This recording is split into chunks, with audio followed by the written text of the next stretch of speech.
Friends, आज के इस वीडियो में मैं आपको मेमोरी के बारे में बताऊंगा। सबसे पहले हम डिस्कस करेंगे व्हाट इज़ कंप्यूटर मेमोरी, क्या होता है, कितने टाइप्स का होता है। इन सभी चीज़ों को हम डिटेल में डिस्कस करेंगे। तो आपका मेमोरी के लेके जो भी डाउट है, मैं उम्मीद करूंगा कि इस वीडियो को देखने के बाद आपका डाउट क्लियर हो जाएगा। तो चलिए सबसे पहले कंप्यूटर मेमोरी क्या होता है उसे जान लेते हैं। Computer memory is a storage device और place that is use to store information. Computer memory एक स्टोरेज डिवाइस होता है जिसे आप प्लेस भी कह सकते हैं, जिसका यूज़ हम इंफॉर्मेशन को स्टोर करने के लिए करते हैं। ठीक है, तो ये होता है कंप्यूटर मेमोरी। और कंप्यूटर मेमोरी का दो मेन काम होता है।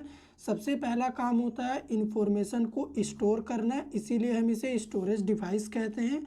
और सेकंड काम ये होता है कि हमें उस इंफॉर्मेशन की जब भी ज़रूरत पड़ेगी तो मेमोरी हमें प्रोवाइड करा दें।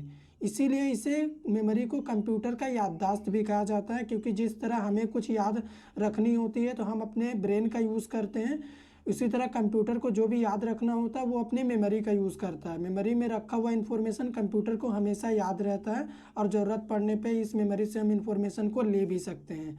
तो ये हो गया हमारा मेमोरी। अब आप भी जानते हैं कि कंप्यूटर में एक से ज़्यादा मेमोरी होते हैं। तो यहाँ पे देखिए मैंने दो मेमोरी लिखे हैं। पहला होता है प्राइमरी मेमोरी और सेकंड होता है हमारा सेकेंडरी मेमोरी। तो प्राइमरी मेमोरी हम किसे कहते हैं, सेकेंडरी मेमोरी क्या होता है, चलिए उस चीज़ को हम डिटेल में डिस्कस कर लेते हैं। तो यहाँ पे अभी मैं आपको प्राइमरी मेमोरी के बारे में बता रहा हूँ। It is also known as main memory.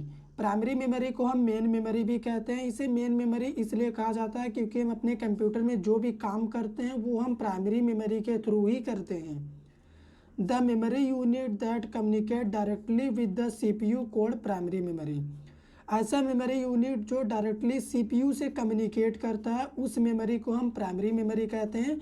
और सीपीयू से डायरेक्ट कम्युनिकेट करने के चलते प्राइमरी मेमोरी का जो स्पीड होता है वो काफ़ी ज़्यादा होता है और इसीलिए इसका कॉस्ट भी ज़्यादा होता है और इसका साइज कम होता है सेकेंडरी मेमोरी के मुकाबले में। तो ये हो गया प्राइमरी मेमोरी क्या होता है। तो अभी हम प्राइमरी मेमोरी का टाइप डिस्कस कर देते हैं। तो यहाँ पे देखिए दो टाइप का होता है। पहला होता है रैम, जिसका मतलब होता है रैंडम एक्सेस मेमोरी, और सेकंड होता है हमारा रोम, रीड ओनली मेमोरी। तो रैम रोम क्या है, इनमें क्या डिफरेंस है, इनके ऊपर मैंने एक सेपरेट वीडियो बनाया है। आपने उस वीडियो को नहीं देखा है प्लीज़ चैनल के ऊपर जाके देखिए। तो यहाँ पे अभी मैं रैम की बात कर रहा हूँ। रैम को हमने अगेन दो पार्ट में देखिए डिवाइड करा है। पहला होता है डी रैम मतलब डायनेमिक रैम, सेकेंड होता है एस रैम मतलब स्टैटिक रैम। तो हम अपने कंप्यूटर में जो भी काम कर रहे होते हैं, जो भी टास्क हम परफॉर्म करा रहे होते हैं वो हम रैम के थ्रू करा रहे होते हैं। रोम क्या होता है, रीड ओनली मेमोरी। तो इसका भी थ्री टाइप होता है। पहला होता है प्रोग्रामेबल रोम, सेकंड होता है इरेजेबल प्रोग्रामेबल रोम, और लास्ट होता है हमारा इलेक्ट्रॉनिक इरेजेबल प्रोग्रामेबल रोम। तो ये थ्री टाइप्स होते हैं हमारे रोम के। तो अभी मैं आपको सेकेंडरी मेमोरी के बारे में बता रहा हूँ कि हम सेकेंडरी मेमोरी किसे कहते हैं। तो ये है हमारा सेकेंडरी मेमोरी। तो ये क्या होता है, it is also known as auxiliary memory. Secondary memory को हम ऑक्सिलरी मेमोरी भी कहते हैं। The memory unit which is provide backup storage called secondary memory. ऐसा मेमोरी यूनिट जो हमें बैकअप स्टोरेज प्रोवाइड करता है उस मेमोरी यूनिट को हम सेकेंडरी मेमोरी कहते हैं। इसे सेकेंडरी मेमोरी इसलिए कहा जाता है क्योंकि हम जो भी काम प्राइमरी मेमोरी का यूज़ करके करते हैं उस काम को स्टोर करने के लिए, उस डेटा को स्टोर करने के लिए हमें तो स्पेस चाहिए। तो सिस्टम हमें सेकेंडरी मेमोरी के रूप में वो स्टोरेज प्रोवाइड कराता है। तो ये बस हमारा बैकअप का काम करता है। तो इसके टाइप क्या होता है, टाइप देख के आप समझ जाएंगे।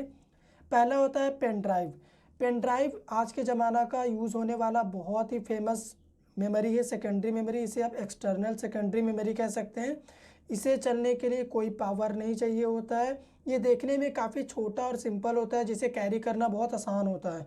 और इसका साइज 2 GB से लेके 128 GB तक मैक्सिमम रेंज अभी तक होता है। तो ये बहुत यूजेबल है आज के टाइम पे पेन ड्राइव। सेकेंड होता है हमारा हार्ड डिस्क ड्राइव।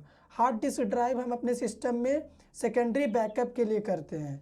अगर आप कुछ काम किए हैं, कुछ डेटा सेव करना चाहते हैं, तब हम इसका यूज़ करते हैं। और इसका साइज हमेशा 1 TB होता है। तो इसमें आप बहुत इन्फॉर्मेशन स्टोर कर सकते हैं। सेकेंडरी मेमोरी का साइज बहुत ज़्यादा होता है प्राइमरी के मुकाबले में। फिर होता है हमारा फ्लॉपी डिस्क ड्राइव, जिसे हम FDD कहते हैं। इसी तरह और बहुत सारे होते हैं जैसे CD, DVD।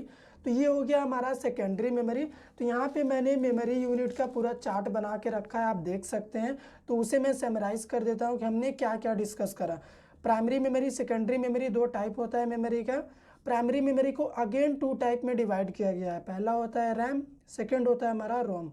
रैम में भी दो टाइप होते हैं और रोम में भी आप देख सकते हैं 3 टाइप्स होते हैं। रैम रोम में क्या डिफरेंस है, इसके ऊपर मैंने सेपरेट वीडियो बनाया है, उस वीडियो को आप प्लीज़ देख लीजिएगा तो आपको डाउट क्लियर हो जाएगा ये क्या होते हैं।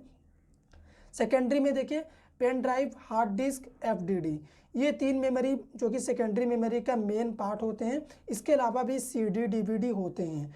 तो ये हो गया हमारा कंप्लीट इन्फॉर्मेशन मेमोरी का बारे में। आई होप कि आपका जो भी डाउट था मेमोरी को लेके वो क्लियर हो गया होगा। वीडियो पसंद आया हो सब्सक्राइब कर दीजिए।